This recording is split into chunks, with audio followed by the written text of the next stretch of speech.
지금 이 코로나 이러한 초유의 사태를 경험하는 거죠. 대부분이 이걸 경험하면서 일상이 얼마나 소중한가 그런 걸 좀 깨닫고 있는 거죠. 과거 일상으로 돌아간다는 게 얼마나 어려운 것인지 이런 걸 깨닫고 있는데, 또 다른 한편으론 일상의 소중함뿐만 아니라 우리의 일상이 어쩌면 대단히 병들어 있었구나 하는 것도 깨닫게 했다고 봐요. 그러니까 코로나 블루란 말이 있잖아요. 코로나가 우리에게 상당한 우울감을 지금 주고 있는데, 그것뿐만 아니라 어쩌면 코로나 옐로우를 주고 있다. 옐로우는 아시죠? 옐로우 카드 받으면 어떻게 돼요? 네, 경고죠. 2번 받으면 퇴장입니다. 코로나가 보내는 경고를 우리가 제대로 잘 들어야 된다 하는 거예요. 저는 코로나가 우리, 즉 한국인들에게, 또 이 대한민국에게 보내는 경고는 각별하다고 생각합니다. 그것은 한국이라는 사회가 가지고 있는 굉장히 병들어 있는 그 자리를 우리에게 드러내서 보여주고 있다는 거예요. 첫째는 모든 사람이 느끼는 거죠. 내가 건강하기 위해서도 모든 사람이 다 건강해야 되는구나. 내가 안전하기 위해서는 모든 사람이 다 안전해야 되는구나. 내가 행복하기 위해서도 모두가 행복해야 되는구나. 이것을 이번에 배운 거예요. 이것은 사실은 어떻게 보면 인간 사회에서 가장 기본적인 전제인데, 한국 사회에는 거의 전적으로 결여되어 있는 그러한 생각이에요. 전 세계 어느 사회도 지금 한국 사회처럼 이렇게 각자 도생하는 극단적 개인주의자들의 무리로서 이루어진 사회 없습니다. 분명히 알아야 돼요. 그래서 저는 한국 사회를 사회 없는 사회라고 부릅니다. Society without the social. Society, 사회긴 사회인데 더 소셜이란 가치가 없어요. 사회적이란 가치가 없는 정도가 아니라 불온시되고 낙인이 되는 그런 사회예요. 전 세계에 이런 나라 없습니다. 한국에서는 심지어 어느 정도 진보적인 성향을 가진 정당조차 당명에 소셜이란 말을 넣느냐 빼느냐를 두고 논쟁하는 나라예요. 결국은 못 넣습니다. 진보적인 정당조차.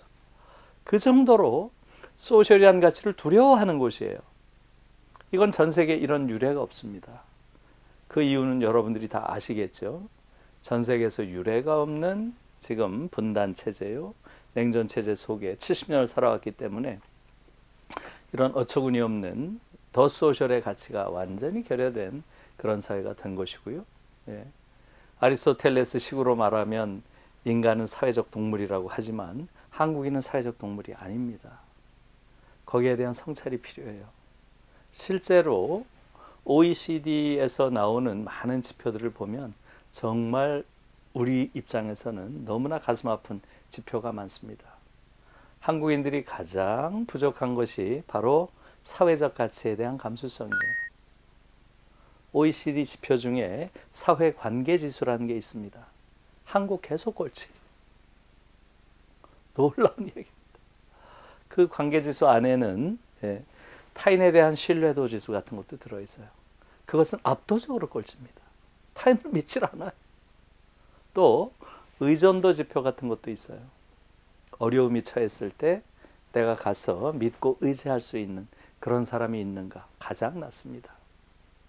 이 정도 되면 사회라고 부를 수 없다는 거죠. 사회가 아닌 사회가 된 거예요.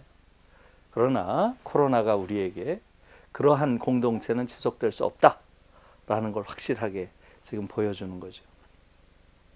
제가 독일 쪽과 한번 비교를 하면 이렇습니다. 독일에서는 사회적이지 않다라는 것, 서양어에서는 앞에다 어를 붙이면 않다는 뜻이 되거든요.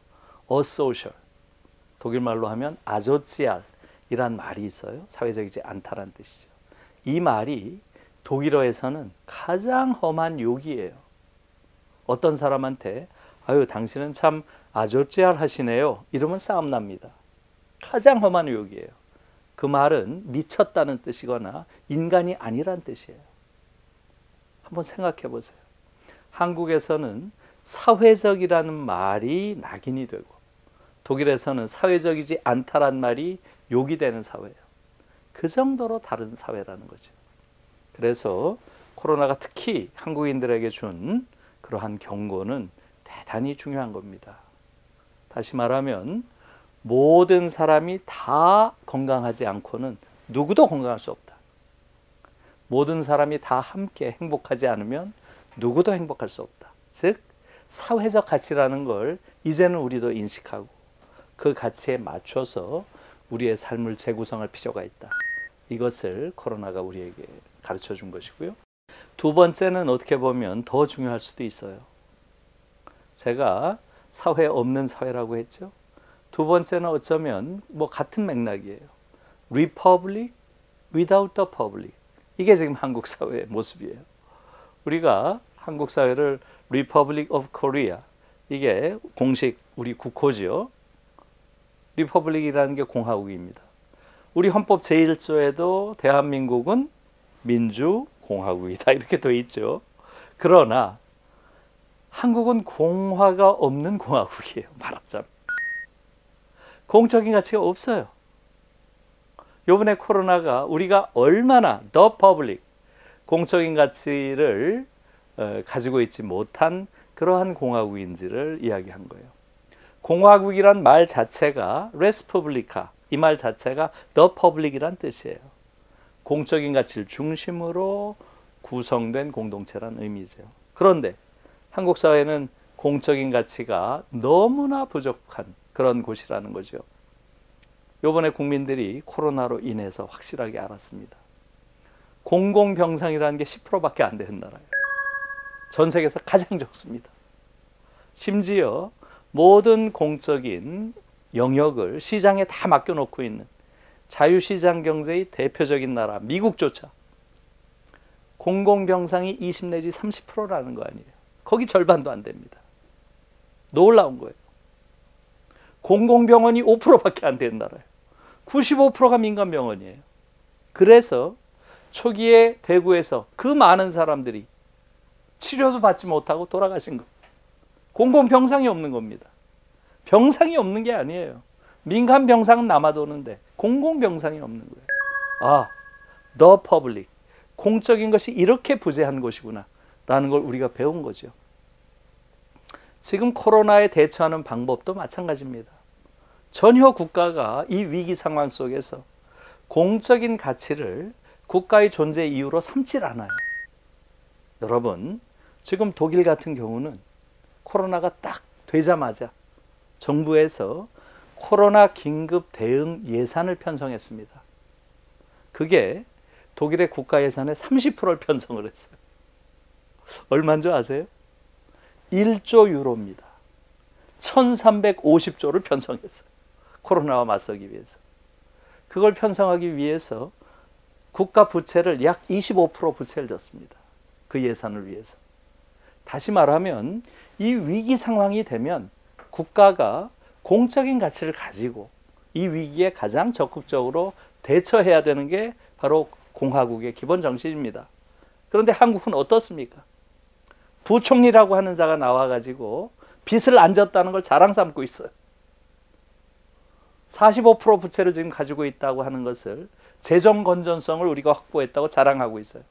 정말 어처구니 없는 얘기입니다. 지금 주요 선진국이 가지고 있는 부채 비율이 대체로 130%입니다. 일본의 경우는 260%에 달해요. 그런데 우리는 지금 45%, 가장 낮습니다. 그에 반해서 개인이 가지고 있는 빚, 가계부채는 100%가 넘어요. 지금 107%까지 올라갔습니다. 무슨 이야기예요? 위기가 왔을 때 국가에서 이것을, 이 위기에 대응하지 않고 모든 위기의 책임을 개인에게 전가하고 있다는 얘기예요. 정말 어처구니 없는 상황이 지금의 상황입니다. 다시 말하면 한국은 국가 부채는 가장 낮은 수준이고요. 개인 부채는 가장 높은 수준입니다. 더 퍼블릭이라는 그러한 가치 자체가 없다는 걸 보여준 것이죠. 이 사례는 너무나 많기 때문에 지금 제가 자세히 말씀하고 싶지만 시간이 없으니까 짧게 말씀드리고요. 이것은 단순히 코로나 대응이나 아까 말씀드린 공공병원에만 그치는 것이 아니고요. 한국 사회 전체 영역에 국가의 존재가 없습니다. 교육을 한번 보세요. 고등교육의 87%가 사립대학입니다. 전 세계에서 고등교육에서 사립대학 비율이 가장 높은 나라입니다. 유럽의 대부분의 대학은 90% 이상이 국립대학입니다. 독일은 심지어 96%가 국립대학입니다. 우린 국립대학이 13%밖에 되질 않아요. 이것을 국가라고 과연 부를 수 있는지, 리퍼블릭으로 과연 부를 수 있는지 그런 지경이고요. 그래서 실제로 지금 한국이란 국가, 소위 민주공화국이라고 부르는 대한민국이 과연 공화국다운 공화국인지 하는 부분에 대해서 우리가 새롭게 성찰해야 되고요. 그것을 성찰하도록 지금 코로나가 우리에게 좋은 그런 기회를 줬다고 생각합니다. 세 번째로 코로나가 우리에게 준 정말로 중요한 그러한 경고는 더 이상 지금과 같은 방식으로 발전과 성장을 내세우는 이러한 사회는 지속될 수 없다는 거예요. 지금 한국 사회는 주요 국가 중에서 생태적 상상력이 가장 결여된 나라입니다. 전 세계 어느 나라에서 지금 한국에서처럼 소비를 이렇게 적극 장려하고 소비를 해야 일자리가 생기고 소비를 해야 경제가 돌아가고 국가가 부강해진다. 일방적인 소비주의 이데올로기를 내세운 나라가 어디에 있습니까? 지금 독일의 경우는 독일 아이들의 82%가 소비할 때 죄책감을 느낀다고 합니다. 죄책감. 왜 그렇겠어요? 모든 소비라고 하는 것은 지금의 내 욕망을 충족시키기 위해서 미래 생명이 살아갈 이 지구를 훼손하는 행위라고 생각하는 거예요. 다시 말하면 소비라는 행위를 생태적 관점에서 사유한다는 거예요. 한국에서는 생태적 관점의 사유 자체가 없어요. 모든 게 경제적인 관점에서만 사유를 합니다. 그래서 이렇게 가서는 22세기는 오지 않는다는 거죠. 그래서 실제로 OECD 내부에서도 온실가스 배출량을 줄이자 해서 지난 10년 동안 대체로 10%씩 줄였습니다. 한국은 25%를 늘렸어요. 기후악당이라는 소리를 듣는 겁니다. 이게 지금 한국의 현실이고요. 그래서 이제는 경제적 가치보다 생태적 가치를 중시하지 않으면 인류의 미래가 없다고 하는 것. 지금 현재 살고 있는 이 사람들이 최후의 인류가 될 것이다. 이러한 경고에 이제는 우리도 귀를 기울여야 합니다. 지금 한국인들에게는 아직도 생태적 상상력이 너무나 결여되어 있고요. 이 정부 또한 마찬가지입니다. 이 정부도 기껏 내놓는다는 게 녹색 뉴딜이에요. 또 생태 영역에서 돈을 벌겠다는 거예요. 이건 정말 어처구니 없는 그러한 관점이고요. 이것은 전 세계가 공유하고 있는 지구적 수준의 그러한 위험에 대한 인식, 이것이 너무나 결여되어 있다고 하는 그런 것을 보여주는 것이죠. 다시 정리를 하면 코로나는 우리에게 지금 굉장히 중요한 세 가지 경고를 보내고 있다는 거예요. 첫 번째는 사회적 가치, 사회적 상상력을 이제는 한국 사회도 복원해야 된다. 모든 사람들이 함께 사는, 모든 사람들이 함께 행복하고 함께 건강한 그런 사회로 가야 된다라는 것이고요. 두 번째는 바로 공적인 가치, 공적인 가치를 중시하는 그야말로 명실상부한 공화국이 돼야 된다는 것이죠. 한국은 지금 공화국이라고 부를 수 없는 수준으로 공적인 가치가 너무나 부족한 그러한 공동체라는 것이고요. 세 번째는 지금 말씀드린 대로 경제지상주의, 경제일변도의 이러한 세계관을 가지고는 이제 생태적인 이 위기를 극복할 수 없다. 이제는 생태적인 상상력, 또 생태적 가치가 사회에서 굉장히 중심된 이러한 가치가 돼야 된다.